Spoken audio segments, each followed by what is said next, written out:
আলাইকুম। আজ আমরা একটু পোলাও রান্না করা পোলাও ছিল, সেটা দিয়ে ফ্রাইড রাইস বানাবো।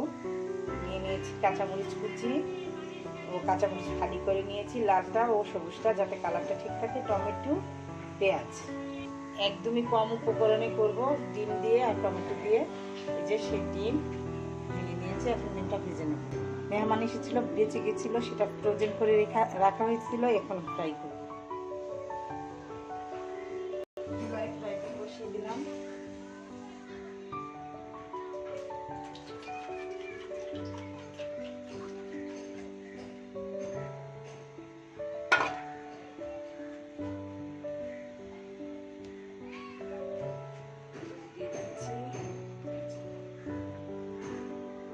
ডিমটা ভালোভাবে ফেটে ভেজে নেব।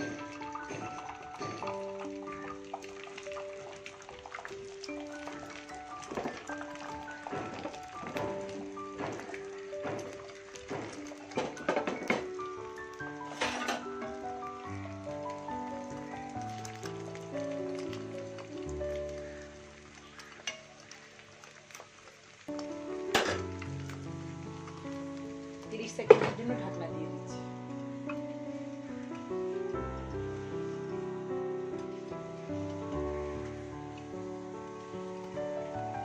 সেকেন্ড হয়ে গেছে, এখন উঠে দিচ্ছি। দুধটা হয়ে যাওয়ার পর দুধের জন্য উঠে দিলাম। এখন পাটিসাপটা পিঠার মতো সুন্দর করে ভাজ করে নেব, এতে আমার কাটতেও সুবিধা হবে এবং দেখতেও জিনিসটা ভালো লাগবে।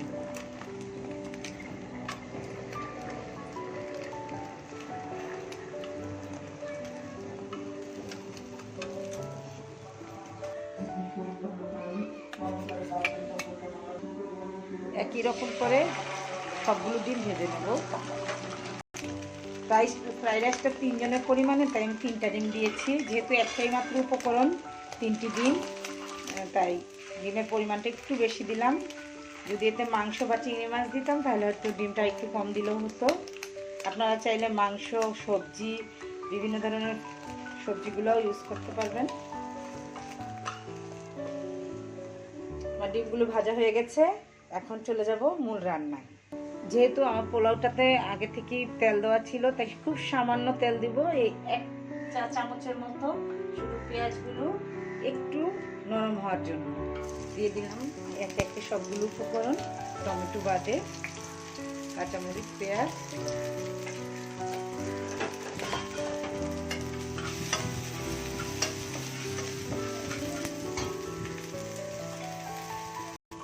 সব কিছুতে লবণ আছে, সেজন্য সামান্য পরিমাণ লবণ দিয়ে দিলাম। এখন দিয়ে দিব আমার ফ্রোজেন করা রাইসগুলো।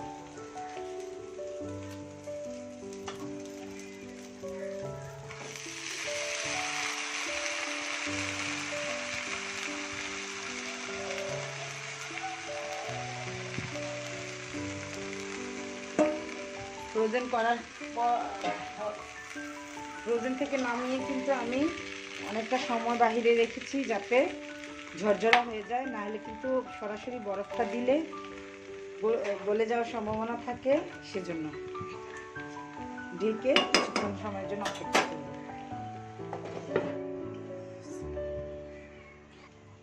ডিমগুলো কেটে নিচ্ছি।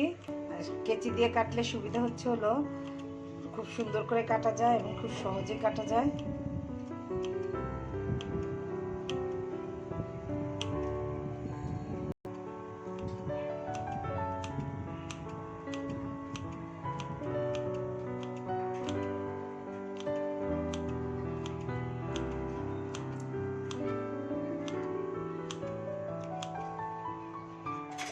রাইসটা একটু দেখি কেমন অবস্থা।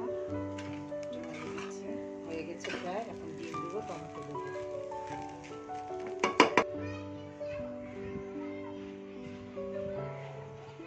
ডিমগুলো কেটে নেওয়া হয়েছে, এখন দিয়ে দিচ্ছি।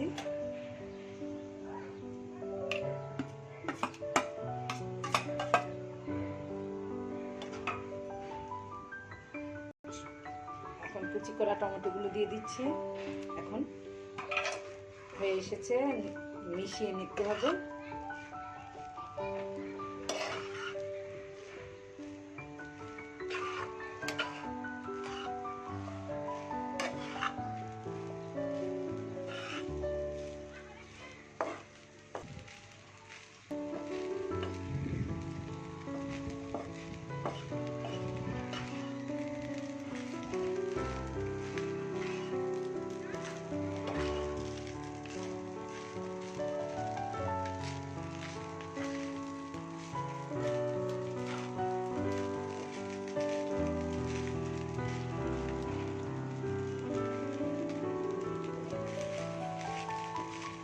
তৈরি হয়ে গেছে মাত্র 2টি উপকরণ দিয়ে ফ্রাইড রাইস, ঝটপট নাস্তার জন্য।